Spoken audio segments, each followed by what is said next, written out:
Olá, meus queridos amigos, Shalom, meus irmãos, que o Eterno abençoe a todos vocês, sejam todos muito bem-vindos. Eu sou Ailton e esse é o canal A Luz da Escritura. E como eu sempre digo para vocês, é sempre muito bom estar aqui porque estamos em família. Estamos aqui para falar da palavra de Deus, a palavra que constrói nossa vida ou reconstrói, a palavra que nos direciona a uma verdadeira vida, a vida eterna, ok? E é importante que a gente esteja sempre atento a todos os acontecimentos, porque nós estamos vivendo tempos finais e nós temos que estar atentos para esses tempos, porque muitas coisas vão nos acontecer. Eu recentemente estive conversando com um amigo meu que é pastor e nós falando sobre os profetas, as profecias, né? E uma coisa que ele citou que a gente vê constantemente, pessoas que muitas vezes desacreditam nas profecias ou acham que não, essas profecias foi para o tempo passado, isso aí não é de agora, que não sei o que, né? Mas essa dificuldade existiam para os profetas naquele tempo mesmo. Aí muitos dizem, hoje não tem profetas. Tem sim, existe profeta sim, os profetas estão aqui, na Escritura Sagrada. Os mesmos profetas que em muitos lugares foram rejeitados dentro de Israel mesmo, e estavam dando o alerta da palavra do Criador, que o Eterno mandava eles falarem. E muitas vezes eram recusados, muitas vezes agredidos, muitas vezes até mortos. Ok? Então é importante que a gente saiba que os profetas continuam, porque a palavra deles está aqui, então é como se eles estivessem presentes, trazendo a palavra do Eterno, nos alertando. Eu quero mostrar para vocês aqui uma lição a respeito do profeta Joel. O profeta Joel deixou muitas mensagens importantes, inclusive para o final dos tempos. E muita gente se preocupa com muitos profetas, claro que estão excelentes, né? Ezequiel, Jeremias, né? Isaías e tantos outros. Mas esquecem de alguns profetas que trazem mensagens contundentes e Deus nos alertando como alertou no passado. Voltem para mim, estejam comigo, porque é a nossa única saída. Joel foi um profeta do Antigo Testamento ou do Tanar, né? Pouco se sabe sobre sua vida e história. O que se sabe é o nome de seu pai, que é Petuel. Suas profecias foram ditas em Jerusalém. Sua vida deve ter sido vivida em Judá. Ele não foi sacerdote, mas tinha um interesse muito grande pelo templo e por quem nele servia. Suas profecias eram dirigidas ao povo. A mensagem principal do livro de Joel é sempre bem-vinda e vem sempre da parte do Senhor. Onde haverá muita destruição, vegetação atmosférica e humana. Essa destruição não representa simplesmente a destruição do homem ao meio em que vive, mas uma forma de Deus julgar cada homem pelo seu ato de adoração e comunhão a outros deuses. Quando aquele povo se voltasse ao seu Deus, ele poderia deixar esta assolação para trás e voltar a uma aliança com o povo. Ai do dia, pois o dia do Senhor está perto e vem como assolação da parte do Todo-Poderoso. Está em Joel 1,15. No tempo de Joel, havia uma praga devastando plantações inteiras. O que antes era de uma beleza rural e até sobrenatural, intensa, se transformava em total deserto de vegetação e tristeza de pessoas. Era a praga dos gafanhotos que vinham, fora os gafanhotos tinha uns outros bichinhos que vinham junto, que também devoravam muito, viu? Então, transformavam plantações em total desolação. Deus, através de Joel, começa convocando o povo a se arrepender. Estão vendo? A palavra, ela está escrita aqui e é Deus falando sempre de forma atual. Deus está convocando, não é um pedido, é uma convocação a se arrepender. Ele diz aos povos e jovens, velhos, para que todos se arrependam. É tempo de arrependimento, é tempo de buscar ao Senhor, como diz a palavra. Uma das palavras de Deus era a memória do povo, que deveria ser revista. Não deveriam deixar passar aquele tempo sem que guardassem cada evento difícil e deveriam repassar a quem viesse a viver e conviver com eles. Não era o fato em si, mas lembrar que o desobedecer às ordens divinas acarreta danos e destruição ao homem e sua terra. Entenda bem o que está falando aqui o profeta, que é importante a gente entender, não existe meio termo em relação à vida, em relação à salvação. Não existe o em cima do muro. Aquele que está em cima do muro está em dúvida e Deus não aceita ninguém com dúvida. Ou você está com o Criador ou está contra o Criador. Não existe meio termo. Ponha isso na sua cabeça. E hoje as pessoas têm mais preocupação com o lazer, com os bens materiais, com a corrida do ouro na terra. Religiões, infelizmente, as religiões que mais crescem são aquelas que prometem mundos e fundos. Religiões que pregam o chamado evangelho da prosperidade. As pessoas querem ouvir, olha, você vai ficar rico, você vai ter carrões, mansões, iates. Eu digo isso porque eu vi isso dentro de uma certa igreja, que eu não vou falar o nome aqui, mas eu vi isso. Você tem direito a ter iate, a ter avião, apartamento de cobertura. Você tem que fazer pacto com Deus, mas eu estou ali pela salvação da minha alma. Eu não estou ali para engordar a minha fortuna financeira aqui na terra. Eu não estou ali para isso, ok? Deus chama os bêbados a acordarem de suas loucuras, prestarem atenção no que está ocorrendo. Os bêbados também se indica àqueles que estão espiritualmente desligados, sem a atenção, vivendo como se o mundo jamais fosse acabar e que não tivesse um Deus olhando para todas as coisas. Aqueles que vivem uma vida de atenção aos acontecimentos e ligados a Deus são capazes de responder ao seu chamado de atenção e alerta. O dia do Senhor seria um dia difícil de lamentação, assolação. O mantimento daquele povo estava sendo destruído diante dos seus olhos. Muitos provavelmente apenas choravam e viam a destruição e não se lembravam de onde vinha. A memória de seu Deus já estava apagada. A alegria tinha se ido embora, junto com as sementes que se destruíam antes de brotarem, morriam antes que lhes pudesse nascer os brotos e folhas. Então vocês vejam bem que as pessoas começaram a se afastar do Criador. Vou fazer aqui uma analogia, né? Vou tentar fazer uma comparação só para vocês prestarem atenção. Um time de futebol, para que ele seja o melhor, ele tem que treinar constantemente. O treino não é um jogo, é uma preparação para um possível jogo. Então o time tem que estar treinando constantemente. Um lutador, ele tem que treinar constantemente. E quanto mais ele treina, mais preparado ele está para enfrentar o combate, enfrentar o embate com o seu adversário ou inimigo.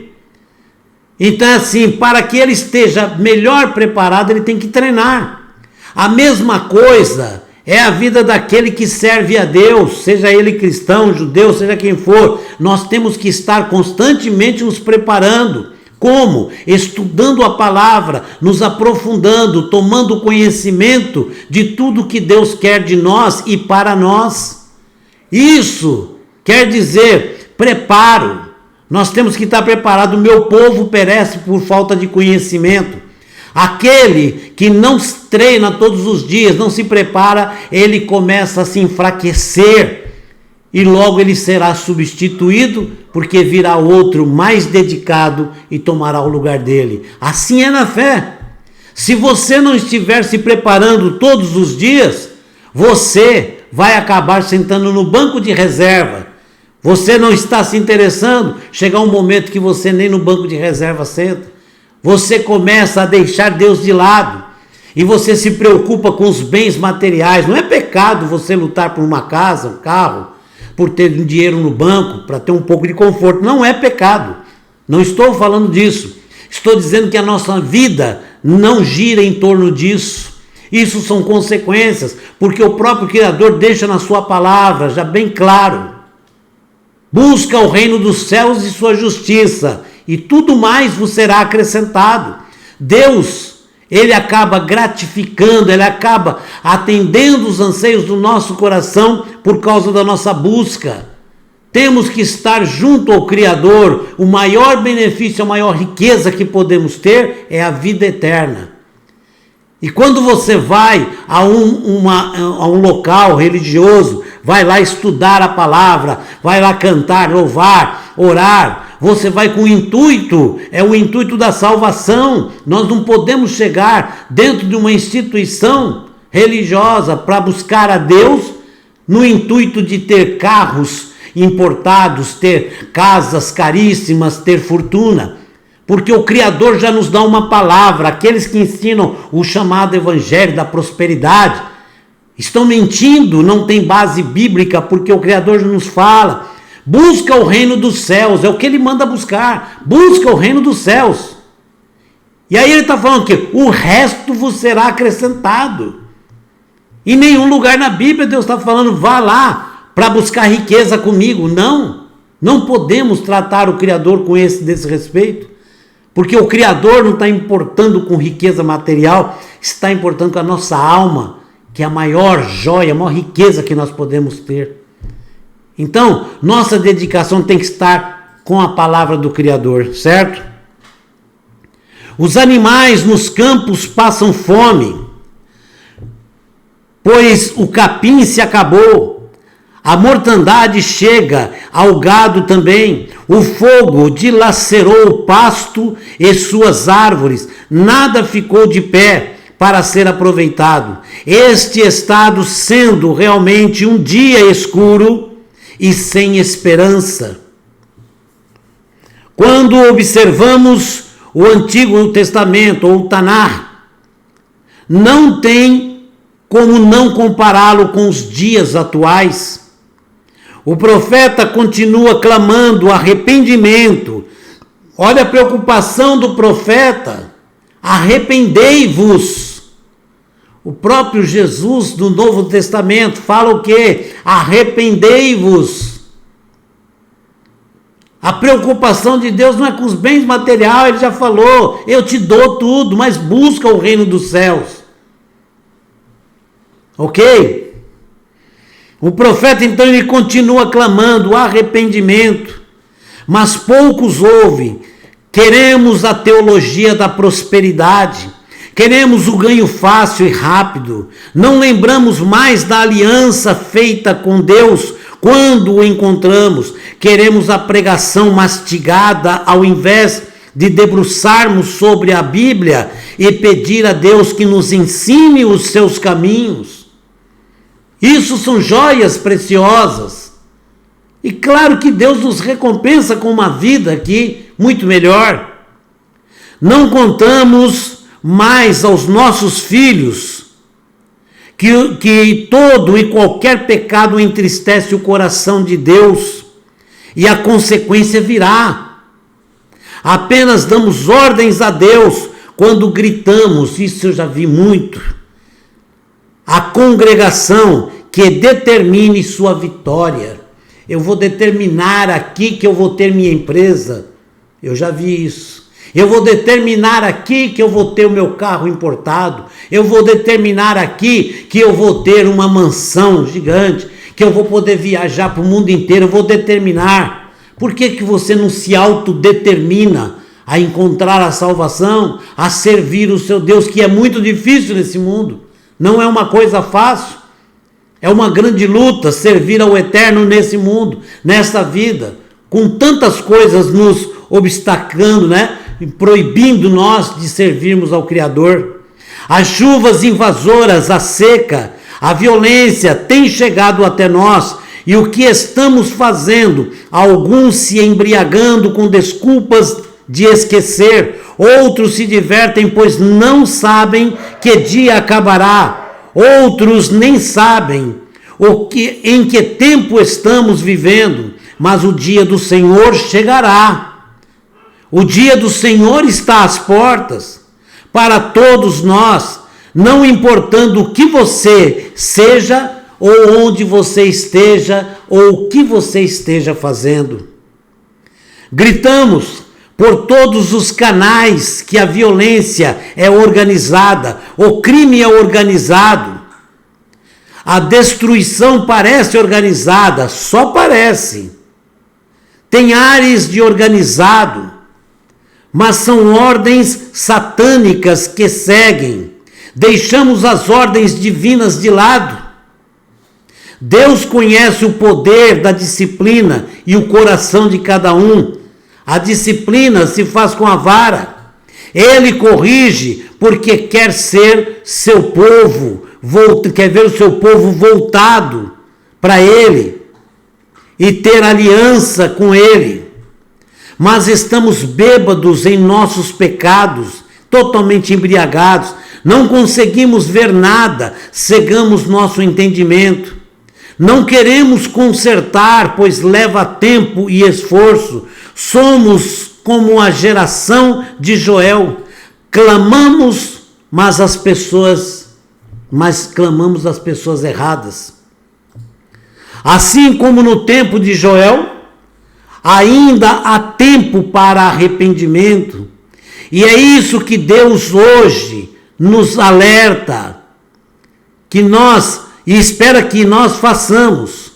Voltemos atrás na decisão de não o obedecer, para que também, isso é importante gravar, para que também volte atrás em nos castigar. Porque Deus muitas vezes tem um decreto determinado, como ele teve o decreto contra Nínive, mas falou que era condicional. Se eles se arrependerem, eu não destruo a cidade. Ok?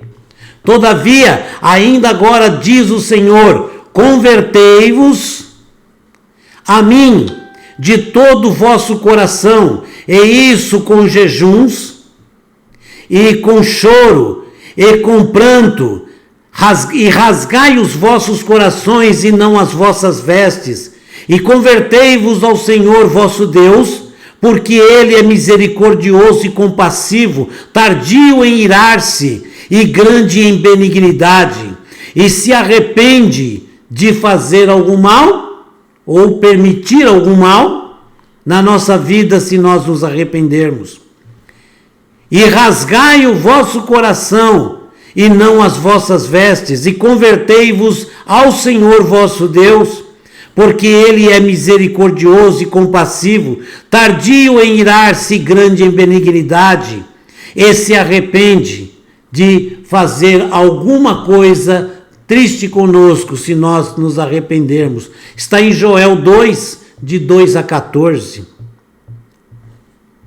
Não são santos que nos conduzirão ao arrependimento, não são pessoas mortas que mesmo depois de mortas, seus nomes são usados por verdadeiros demônios para realizar falsos milagres que nos conduzirá à verdade de Deus. Precisamos rasgar nosso coração, enxergar a nossa miséria espiritual e pedirmos ao Eterno que nos livre, nos purifique, nos transforme, que nos conduza a uma vida de santidade.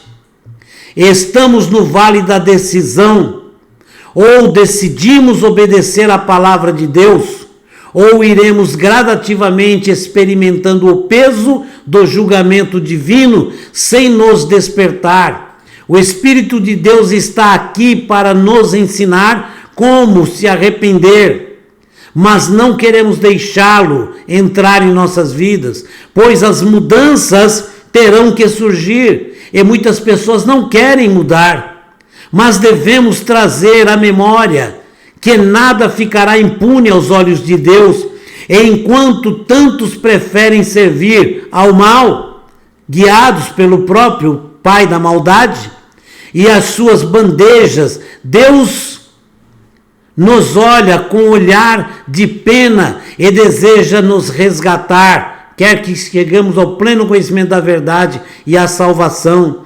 O resgate é só feito através do próprio Criador, e estamos o desprezando por causa de deuses na televisão, deuses no carro, deuses nas amizades, deuses na política, tantos deuses que nós criamos, ídolos que os homens criam para si mesmos, para adorarem e deixando a verdadeira adoração, que é o nosso Criador. Deuses estranhos, sem valor, de morte e ressurreição. Onde estão esses deuses vendo tanta destruição e nada fazem? Deus enviou o seu perdão, Deus enviou para nós o seu carinho, o seu amor, e para nos livrar de todo mal. E os outros deuses, onde está cada um deles? O sacrifício que eles fizeram por nós, quais são? Congregai o povo, santificai a congregação, ajuntai os anciãos, congregai os meninos e as crianças de peito. Saia o noivo da sua recâmara e a noiva do seu tálamo. Chorem os sacerdotes, ministros do Senhor, entre o alpendre e o altar, e digam: poupa o teu povo, ó Senhor, e não entregues a tua herança ao opróbrio, para que as nações façam escárnio dele. Porque diriam entre os povos: onde está o seu Deus? Está em Joel 2, de 16 a 17. Eu tinha que passar essa palavra para vocês, porque essa palavra aqui, ela diz muito respeito aos dias de hoje. Porque o próprio Jesus fala: quando vier o Messias, acaso achará fé na terra? Pois o homem a cada dia se distancia da fé, se distancia da verdade, porque o amor ao mundo, o amor às coisas materiais, a tecnologia avançada e a tantas coisas acaba seduzindo as pessoas e cegando elas para a verdadeira vida espiritual. Nos afasta do Criador. Religiões hoje que se preocupam mais em pregar sobre prosperidade do que salvação, que falam mais de carros, de apartamentos, empresas do que de Deus. E Deus, ele quer salvar a alma, a maior preciosidade em todo o universo são as nossas almas. Deus quer dar a salvação para todos. Ele quer que todo homem chegue ao pleno conhecimento da verdade e à salvação. Então isso é importante, que as pessoas se dediquem à salvação, porque será uma vida eterna, de paz, alegria, de verdadeira prosperidade e conhecimento. Esse mundo tudo é passageiro. E o Criador nos promete uma vida de conforto aqui. Busca o reino dos céus, sua justiça, e tudo mais vos será acrescentado. Qual o conselho então para nós? Busque o reino dos céus, sua justiça, e deixa Deus trabalhar na sua vida. Estamos no tempo final, nos minutos finais desse sistema, desta vida, e tudo está mudando. Estamos vendo aí a chegada do anticristo iminente, onde nós sabemos que virá sofrimento, virá angústia, dor, e nós chegaremos num ponto em que teremos que tomar uma posição. De que lado você vai estar? Ao lado de Deus, que quer salvar a tua alma, ou ao lado daquele que diz que veio trazer paz? Apenas diz. E isso é o homem do pecado, que vem com uma falsa paz, uma falsa libertação, se passando como fosse o próprio Deus, mas não é, é um falso Deus. Nós temos que decidir pelas nossas atitudes, não com fanatismo religioso, não, mas com a palavra do Criador. Deus está conosco, Deus está contigo e a tua família. Que o Eterno te abençoe e te guarde, conceda muita paz, alegria e salvação a todos nós. Shalom, forte abraço, até o próximo vídeo.